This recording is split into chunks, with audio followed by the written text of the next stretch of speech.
JDT memang buat kejutan besar kali ni. Harimau Selatan berjaya tewaskan Chelsea dengan keputusan 3-2 dalam satu perlawanan yang memang menarik. Dari awal sampai whistle penamat, JDT buka jaringan menerusi Arif Aiman.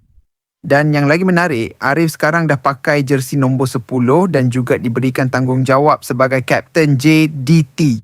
Jadi bila kapten baru nombor 10 ni boleh skor lawan Chelsea, memang bukan biasa-biasa punya cerita. Lepas tu JDT terus tambah 2 lagi gol menerusi Oscar Arribas dan Bergson. 3 gol JDT, 3 pemain berbeza yang berjaya masuk dalam senarai penjaring. Chelsea pula dapat 2 gol dan kedua-duanya datang menerusi sepakan penalti Liam Delap. Jadi walaupun Chelsea dapat 2 penalti dan berjaya manfaatkan kedua-dua peluang tu, JDT tetap bertahan sampai habis dan bawa pulang kemenangan 3-2. Apa yang menarik tentang JDT dalam perlawanan ni ialah mereka berani turunkan ramai muka baru.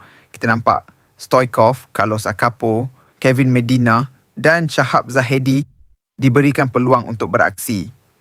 Jadi ini memang peluang penting untuk pemain-pemain baru ni tunjuk apa yang mereka boleh buat dalam pasukan JDT. Kalau tengok pula kepada Chelsea, Xabi Alonso banyak menggunakan pemain simpanan untuk perlawanan kali ini.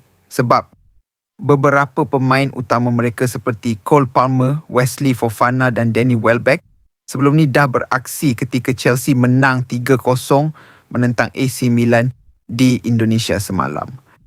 Jadi memang jelas Chelsea buat beberapa perubahan dalam kesebelasan mereka, manakala JDT pula ambil peluang untuk uji pemain baru dan pada masa yang sama tetap bermain dengan cukup kompetitif.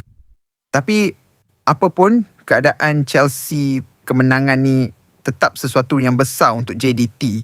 Bukan setiap hari kita dapat tengok pasukan Malaysia tewaskan kelab sebesar Chelsea. Dan paling menarik, Arif Aiman yang sekarang memakai nombor 10 dan menjadi kapten JDT berjaya menjaringkan gol dalam perlawanan ni. JDT menang 3-2, Arif Aiman skor, Oscar Arribas skor, Bergson pun skor. Memang malam yang cukup istimewa untuk Harimau Selatan.